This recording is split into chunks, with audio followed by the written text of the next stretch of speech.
Хоть я и не люблю это распространенное выражение «посадил и забыл», но большинство неприхотливых растений именно так их характеризуют, потому что они настолько малоуходные, что растут практически сами по себе, не доставляя никаких серьезных хлопот. Многие из них еще и хорошо разрастаются. Например, если вы не знаете, чем заполнить пустующие места в саду или прикрыть голую землю под кронами деревьев и высоких кустарников, чтобы там не прорастали сорняки, обратите внимание на югу. В народе ее прозвали живучкой, и не просто так. Этот многолетний почвопокровник приживается в тени и на солнце. Никакого особого ухода не требует.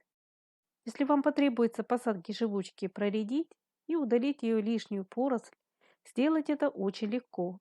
Корни у юги маленькие и поверхностные, поэтому к злостным агрессорам ее не стоит причислять. А как красиво и обильно она цветет. Сейчас в мае как раз период ее цветения. Поляна с цветущей живучкой– это настоящее море сине-голубых красок. Колосковые соцветия юги очень эффектно сочетаются с декоративно-листными растениями, например, с гейхерами, гейхереллами и хостами. Каждую весну и начало лета я любуюсь ее цветением. И это при том, что за югой я вообще не ухаживаю. Если бы по какой-то причине она исчезла из моего сада, возможно, выродилась, хоть это и сложно представить, я все равно бы ее опять посадила. Уж очень декоративно смотрится этот почвопокровник даже при самых минимальных заботах о нем. Чтобы контролировать рост живучки, вы можете сразу посадить ее под вкопанную в землю бордюрную ленту. Из-за юги получается эффектное обрамление садовых дорожек и клумб, а также самые неприхотливые цветущие бордюры. К тому же среди живучки есть очень красивые сорта с пестрой варигатной листвой. Поскольку сине-фиолетовые оттенки среди растений мои самые любимые, я не представляю свой сад еще без одного малоуходного многолетника, как синяя аквилегия. Этот цветок у нас растет еще со времен прежних хозяев участка. Аквилегия настолько неприхотливая, что хорошо приживается и цветет не только на солнце, но и в тени. Ее эффектные и необычной формы цветы раскрываются уже в мае. Если по окончанию цветения срезать цветоносы, аквилегия зацветет повторно. У этого растения мне также нравится его ажурная листва, которая декоративна с весны до поздней осени. А еще на ней очень красиво переливаются в лучах солнца капли после полива или дождя. В эту же категорию малоуходных культур можно добавить всевозможные ирисы. Наверное, нет такого сада, где не росли бы эти прекрасные цветы. Ирисы бывают разных сортов и видов. Карликовые, низкорослые и высокие. Красочная палитра их лепестков поражает всякое воображение. Не зря ирис считают самым живописным цветком. В последние годы в продаже стали все чаще появляться разные махровые сорта, от вида которых просто захватывает дух. Какая же это красота! Выращивать эти цветы– одно удовольствие. А для занятых людей, которые посещают свои сады только по выходным, неприхотливые ирисы– отличный вариант.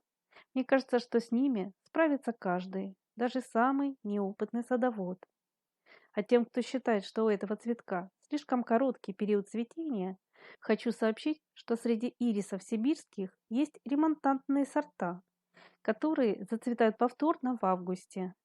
К таким, например, относятся сорта Coronation Anson и Hohenflug. Вид ириса сибирского совершенно неприхотливый. Это зимостойкий и выносливый многолетник, который очень редко болеет и не поражается вредителями. А еще он может расти на одном месте около 20 лет. Хорошо приживается в климатических зонах с 3 по 9. Растение не капризное к почвам, жара и засухоустойчивое. Цветет как на солнце, так и в полутени. Еще я очень люблю декоративные алиумы.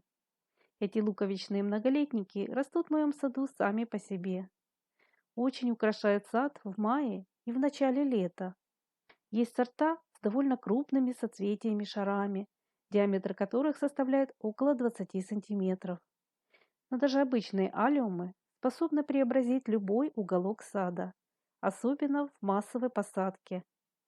Конечно, в тень их сажать нежелательно.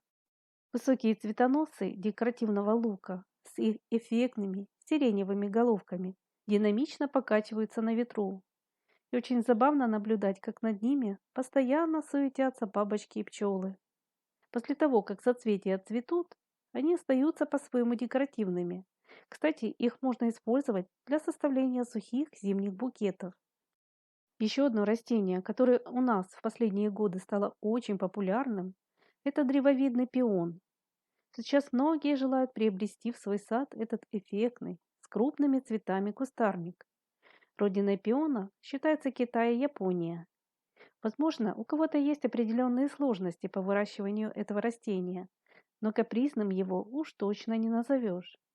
При правильной посадке в дренированную питательную почву на хорошем освещении древовидный пион довольно быстро развивается и ежегодно цветет. При этом никаких хлопот своим владельцам он не доставляет. Многие, даже новички в садоводстве, этот вид считают совершенно неприхотливым. Но перед посадкой древовидного пиона стоит учесть его некоторые предпочтения. Например, он не любит кислые почвы. Если у вас земля более кислой pH, в нее надо обязательно внести под перекопку древесную золу, известь или доломитовую муку. Этот кустарник также лучше высаживать на хорошем освещении. Пион предпочитает солнечное расположение, но место под легкой ажурной кроной высоких деревьев ему также подойдет. Кстати, в полутени его цветение будет длиться немного дольше. Это растение любит полив, но без фанатизма. Застой влаги для его корневой системы противопоказан.